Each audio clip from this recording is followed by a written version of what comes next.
और अब बड़ी खबर, दिल्ली एनसीआर में कई जगहों पर एनआईए की छापेमारी चल रही है। गैंगस्टर के नेटवर्क और फंडिंग को लेकर ये छापेमारी हो रही है। ये छापेमारी गैंगस्टर से जुड़े संभावित ठिकानों पर हो रही है। बताया जा रहा है कि छापेमारी में एनआईए को कई दस्तावेज और इलेक्ट्रॉनिक सबूत भी मिले हैं। दिल्ली एनसीआर में कई जगहों पर इस वक्त ये छापेमारी चल रही है। एनआईए छापेमारी कर रही है। कई गैंगस्टर्स के ठिकानों पर ये छापेमारी की जा रही है। गैंगस्टर्स के नेटवर्क और फंडिंग को लेकर ये छापेमारी हो रही है। तो दिल्ली एनसीआर में एनआईए की ये बड़ी कार्रवाई हो रही है और माना जा रहा है, खबर ये मिली है कि इसमें कई इलेक्ट्रॉनिक सबूत भी मिले हैं और साथ ही एनआईए को कई अहम दस्तावेज भी हाथ लगे हैं और इसी को लेकर ये छापेमारी की जा रही है। दिल्ली एनसीआर में बड़े पैमाने पर रेड की कार्रवाई एनआईए की तरफ से की जा रही है। दिल्ली एनसीआर में कई ऐसी जगह हैं जहां पर ये छापे मारे गए और कई अहम दस्तावेज एनआईए को हाथ लगे हैं। और ज्यादा जानकारी के साथ हमारे संवाददाता प्रमोद शर्मा जुड़ गए, उनसे और जानकारी लेंगे। प्रमोद, एनआईए को अभी तक कितनी कामयाबी मिल पाई है?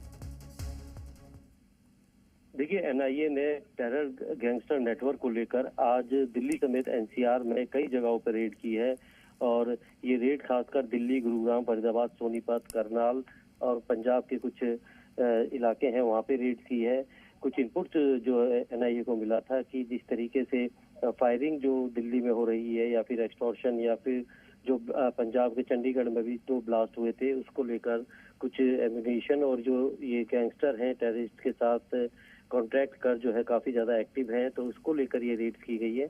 और इस रेड्स में कुछ इलेक्ट्रॉनिक गैजेट्स के साथ कुछ दस्तावेज हैं और जेल में बंद कुछ सारे ऐसे जो गैंगस्टर हैं उनके लगातार जो इंट्रोगेशन है उससे कुछ इनपुट्स मिले थे, उसको को लेकर भी जो रेड्स की जा रही है। इस रेड्स में अभी तक क्या है, क्योंकि रेड्स अभी ऑनगोइंग है और उसमें क्या क्या बरामद की हुई है इसके बारे में जो है शाम तक एनआईए आधिकारिक तौर पर जो है वो बताएगी। लेकिन चूंकि जो जेल के अंदर जो बैठे हुए गैंगस्टर हैं वो बाहर अपने जो गुर्गे हैं उनके जरिए इस तरीके की आपराधिक वारदातों को अंजाम दिलवा रहे हैं और एनआईए ने बाकायदा 2 केस दर्ज किए थे जो कि टेरर और गैंगस्टर्स को लेकर उसकी जांच की जा रही थी। इससे पहले भी कई जगहों पर जो है वो एनआईए छापेमारी करती आई है और नए डेवलपमेंट होते हैं और उसकी जो भी नई एविडेंस मिलते हैं उसको वेरिफिकेशन के लिए या फिर उसको वेरीफाई करने के लिए इस तरीके की रेड्स की जाती है। और फिलहाल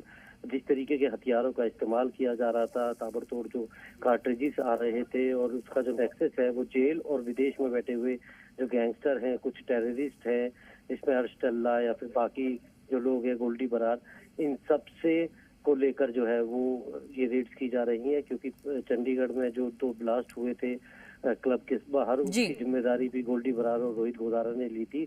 तो इस चीज को जोड़कर भी ये रेड्स की जा रही हैं और इस रेड्स में पूरी रिकवरी क्या रहती है। जी, बहुत बहुत शुक्रिया प्रमोद इस तमाम जानकारी के लिए आपका।